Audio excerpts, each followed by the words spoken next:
cette sombre saison de l'Avent, je vous parle aujourd'hui d'une lumière qui brille pour moi dans ce temps. Il s'agit d'une phrase dans l'annonciation de l'ange à Marie, dans l'évangile de Luc.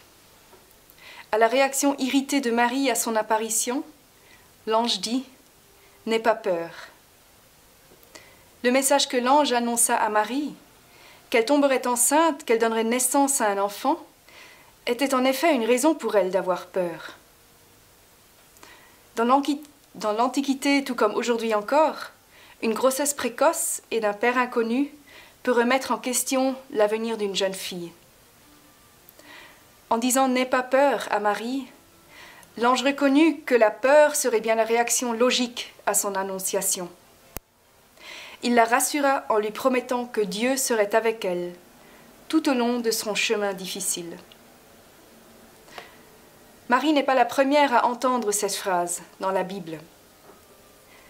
D'Abraham et de son esclave Agar jusqu'à l'apôtre Paul, un grand nombre de personnages bibliques reçurent cet encouragement lorsque Dieu leur annonça un changement profond dans leur vie. N'aie pas peur.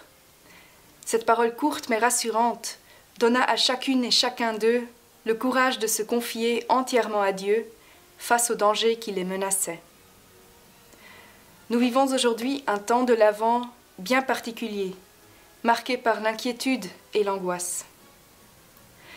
Cette expérience nous rapproche de la situation des personnages bibliques lorsqu'ils rencontrèrent Dieu. Face à des événements extraordinaires, il est naturel d'avoir peur. Si nous osons confier cette peur à Dieu, la crise peut se transformer en miracle. Car là où se manifeste notre faiblesse et notre impuissance, la puissance de Dieu peut se révéler. Laissons-nous donc consoler dans ces jours sombres par les paroles rassurantes de l'ange à Marie. N'aie pas peur.